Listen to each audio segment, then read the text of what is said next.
brilliant ideas, powered by Hyundai Motor.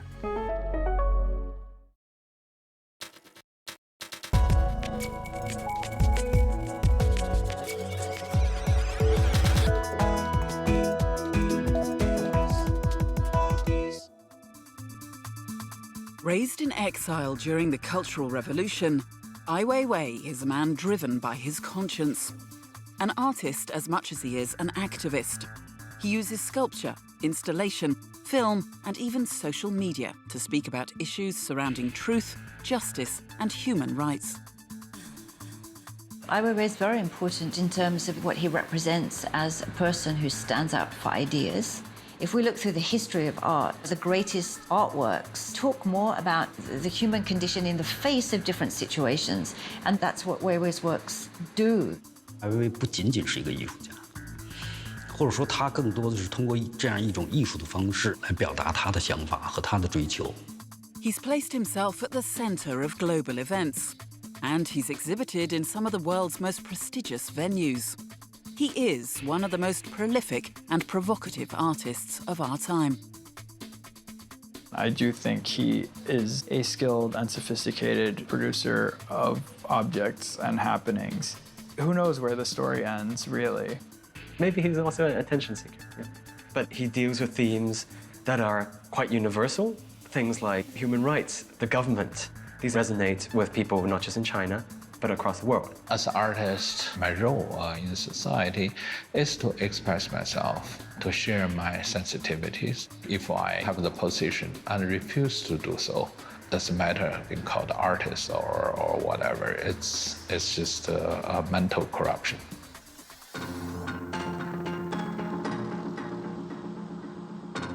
Athens, Greece. Ai Weiwei is here for a solo exhibition at the Cycladic Museum dedicated to Greece's ancient cultures. And like every public appearance he makes, it's a media frenzy. The exhibition features a handful of familiar works made with his signature use of wood, marble, and traditional objects, as well as traditional techniques, like these polyhedrons constructed using the joinery methods of the Ming dynasty. Ai Weiwei's art's very interesting because, in a way, it's extremely classical. From its technical proficiency, from the forms, the materials he works with, the wood, the porcelain, the installations. It's very, very modernist in its values. And inspired by the museum's celebrated collection of ancient Cycladic art are some new pieces, such as this crowd pleaser, a cheeky Cycladic rendition of Ai Weiwei's infamous dropping a Han Dynasty urn from 1995.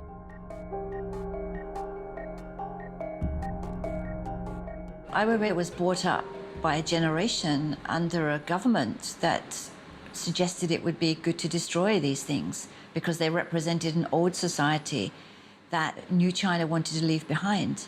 The fact that he does it, of course, is showing how ridiculous it was to want to destroy all of these things.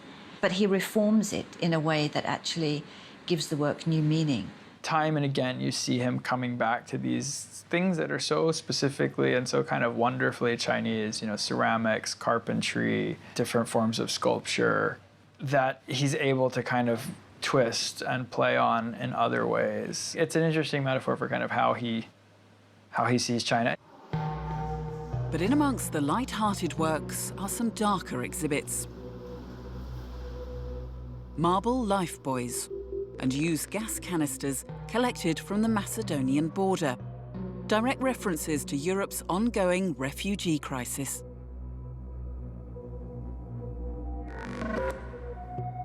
The location of the exhibition is no coincidence. Since early 2016, Ai Weiwei has been actively involved in the crisis, campaigning and filming hundreds of hours of interviews with refugees in Greece and all over the world. Each day we will see dozens of boats coming, and the same kind of story is always very sad.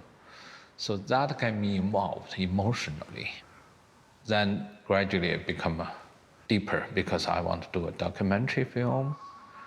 So that made me went to over 20, 30 camps. He's even moved his studio to the front lines on the Greek island of Lesbos. People always ask me why you're interested in refugee situation. And if I think back, I'm a refugee. Weiwei was born in 1957. His father was I Ching, a respected artist and poet who, like many other intellectuals of the time, was denounced as an enemy of the Communist Party. Weiwei grew up in labor camps with his father and lived in exile in the harsher climes of northern China until the death of Chairman Mao allowed him to return to Beijing in 1976. Growing up in the Cultural Revolution was very strong impact on me being an artist. My father, he has to clean the public toilet and, it's most hateful work, even for villagers. So everyday life is have to dealing with this kind of discrimination or being pushed away or being described as another kind of human being. And when I see those people, I immediately have curiosity to see what's it like. 我个人觉得，就是艾薇薇呢是一个特别敏感的人。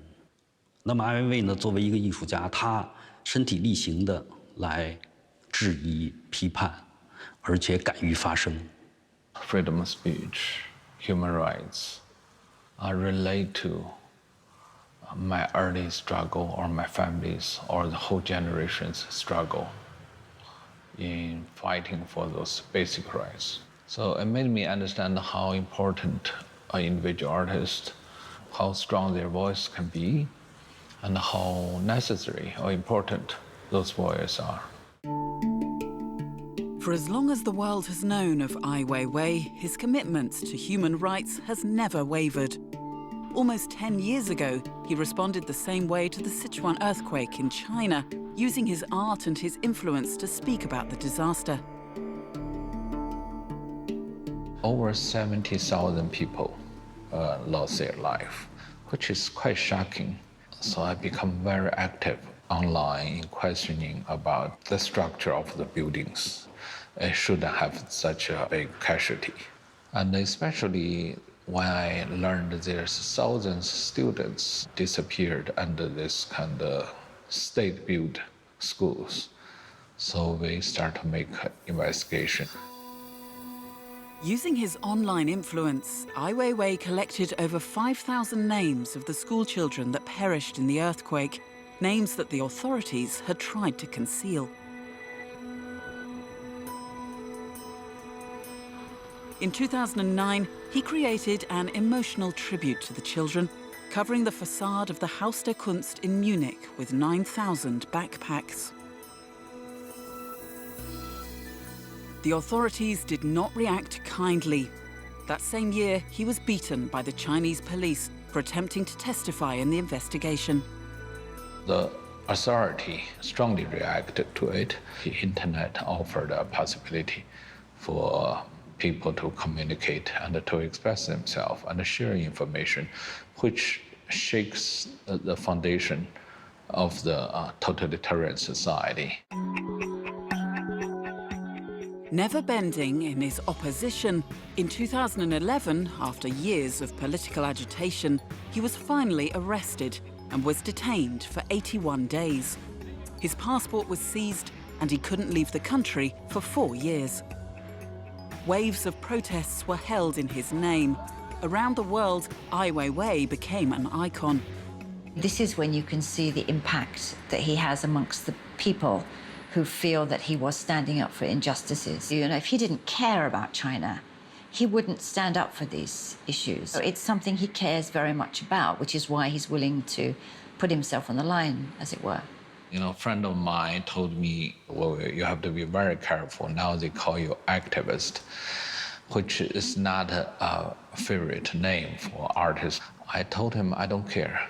I don't care whatever they call me. I do whatever I think I should do and I like to do, and I think that's who I am. Coming up, we meet Ai Weiwei as a young artist in New York and retrace his remarkable ascent to being an art world superstar.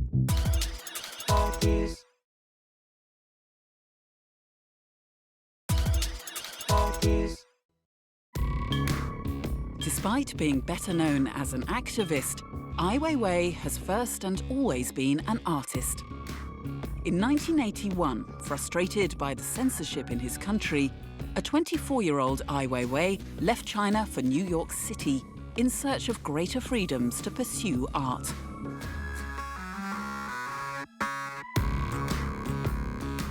I love New York. So I still remember how I feel that moment. Suddenly you see a whole city with such energy and expression. As a young man, you are completely shocked. Even though he never completed art school in New York, his time in the city introduced him to new ideas that would have a profound impact on his artistic sensibilities. He has a number of influences, but probably the biggest among them would be Duchamp, Beuys, and Warhol. And he took different things from each of them, but from Warhol, the idea that kind of when one is an artist, everything one does is part of one's artistic, not just persona, but artistic practice. In the 1980s, he had his first and only exhibition in New York called Old Shoes, Safe Sex. Echoing Marcel Duchamp in his use of found objects, it was Ai Weiwei's response to the panic surrounding AIDS at the time. He had one exhibition in like 1985-86, which was the very Duchampian works. And, I think that it was really for him a process of absorbing influences and of looking at life. And this is also very much shown in the photography work that he did when he was there. But apart from that one exhibition, Ai Weiwei didn't do very much in New York, right up to the day he returned to China in 1993 when his father was ill. I think for him that was a tough period because, he says he came back without a degree, a reputation, or even a wife to show for his time abroad, right? And, he's living with his mom again, and his father was on his deathbed, and I think it was quite a low period for him. 就我感觉，就是艾薇薇虽然好像在这个所谓的展览上啊，或者说艺术活动上啊，好像不是很多，但是呢，我觉得他的思考，他的观察，其实一直没有停顿。那么93年回来之后，那么一旦在中国这个现实土壤当中遇到了他能够发挥作用、发挥潜能的这样一个机会，所以他一下就变得势不可挡。In China, Ai Weiwei became a driving force in the burgeoning avant-garde circle. He pushed against censorship, bringing the global discussion about contemporary art home through a series of underground magazines.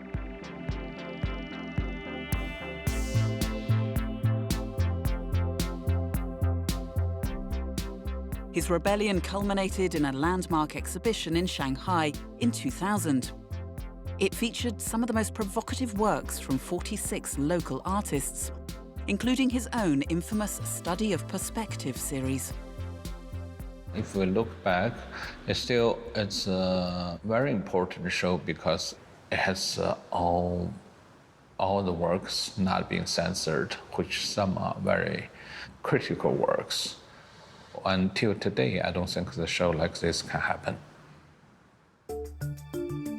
By the late 2000s, Ai Weiwei had become a major player in the international art world, exhibiting at some of the most prestigious venues in the world. Even in the 4 years where he couldn't leave China, Ai Weiwei continued to be one of the world's most exhibited artists, every year showing an average of at least 10 solos outside China. Within art circles, Ai Weiwei was certainly, a renowned artist before his detention. But I think, certainly for the common person, his detention and arrest by the Chinese government has made him, a real symbol, And this is unintended probably by anyone. Maybe he's also an attention seeker, yeah. But he deals with themes that are quite universal, things like human rights, the government, the role of tradition within contemporary China. These resonate with people not just in China, but across the world. After the break, we visit Ai Weiwei's first ever solo exhibition in China.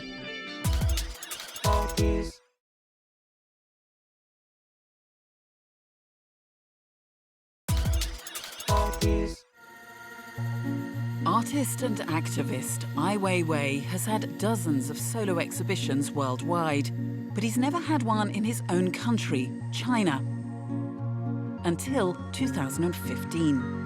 While still banned from leaving China, he decided to try his luck and organised his first solo exhibition in Beijing. China is heavily censored society, but they never say, we cannot have an art show. So I contacted two galleries. These two galleries are very brave. They said, yes, we like to have your show for a long time. Spread over 2 galleries in Beijing's 798 art district, the exhibition consisted of his classic reinterpretation of Chinese tradition. From his collection of broken ceramic spouts to his dipping of old wooden artifacts in bright paint. And in the very center of it all is an ancient temple from the late Ming dynasty that Ai Weiwei lovingly salvaged and rebuilt within the gallery's walls. I think it's a pretty interesting work. People have argued that the doubling is a sense of a mirror of how we look at tradition. There's actually many levels to this work. One level is like just the sheer displacements, bringing it in, rebuilding it, and then with parts that he added on, he makes little comments, he puts, particular sneaker. He fits in certain parts that were missing with his own parts that he created. So he brings in all these ideas. And perhaps, I think that's what good art can do. That show is very special because that's literally is my first show, and also at the moment I was detained, and a lot of young people are eager to see what Ai Weiwei is going to put up. And that show was so tremendously popular because people feel, this is crazy, Ai Weiwei can have his show here. It's peculiar, but it's beautiful and special, I think. As a Chinese who exhibits for the first time in China after so many years, it's good to see something else from him that is not provocative. I knew what he did, the artist that wanted to contest the Chinese government. It's a nice change because it really shows that there is something else in him that really shines. Soon enough, other galleries came knocking. At that moment, people realized that I can do exhibitions. So within about a month, I had 4 or 5 shows. And everybody was shocked. But a bigger shock came shortly after. After 4 years under China's travel ban, Ai Weiwei got his passport back. The police said, what's your next show? Can you always pre-announce to us? I said, okay. That's the moment they give back my passport. Some have speculated that he got his passport returned because he chose to do shows that were far less political than his usual output. I think there was a period where he believed in no compromise, no matter what sort of damage that would bring to him. And I mean, I think people thought he could have gotten his passport back years ago if he'd simply written a letter saying he needed to seek medical treatment abroad. But he wasn't willing to do that because he would see having the passport as a basic human right, which it is. So I think a lot of us were a little bit surprised to see him, able to show in Beijing suddenly, and not just in one gallery, but in 4 or 5. And then B, to do a show that's basically devoid of political content. I mean, there's always a little bit of politics, but certainly compared with all kinds of other work he's been doing lately. This is a show that doesn't press those buttons in the same way. But he made that decision. I don't think it's to be condemned, and it's a really good show. From a political point of view, the police will never see it's political. You know, the political can be very hidden, but still it's very political work.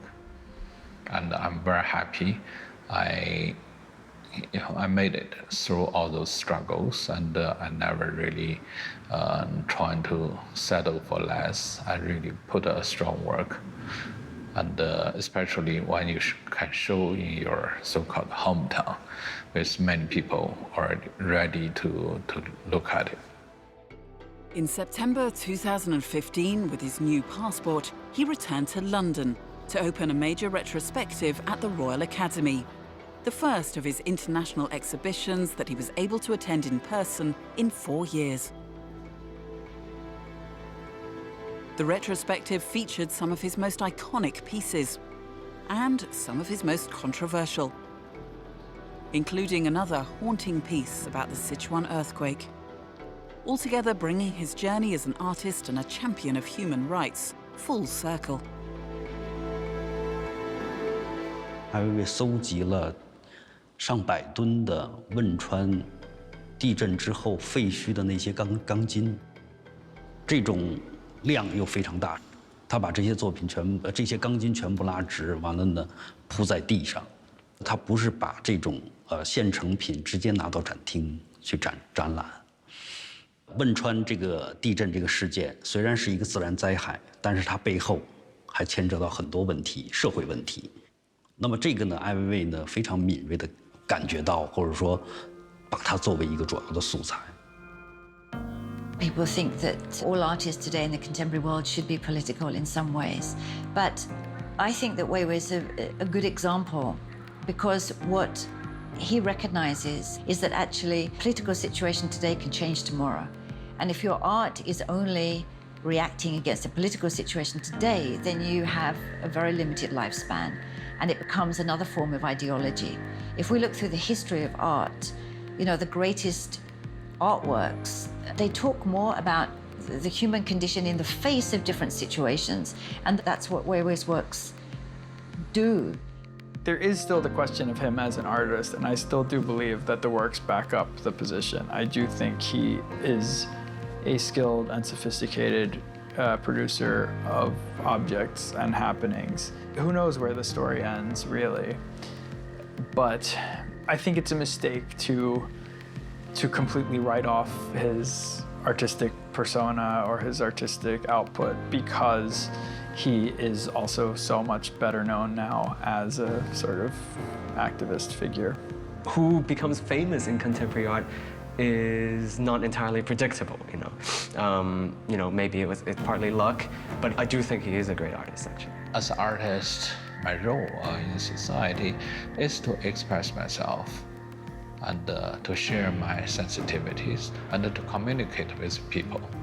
So if I can do so, I would think I'm a very lucky one. But if I do have the position and refuse to do so, I would think I'm totally corrupted. Doesn't matter being called artist or whatever. It's just a mental corruption. I have no other choice. As an artist, the situation changes me, and I'm always learn and ready to be involved.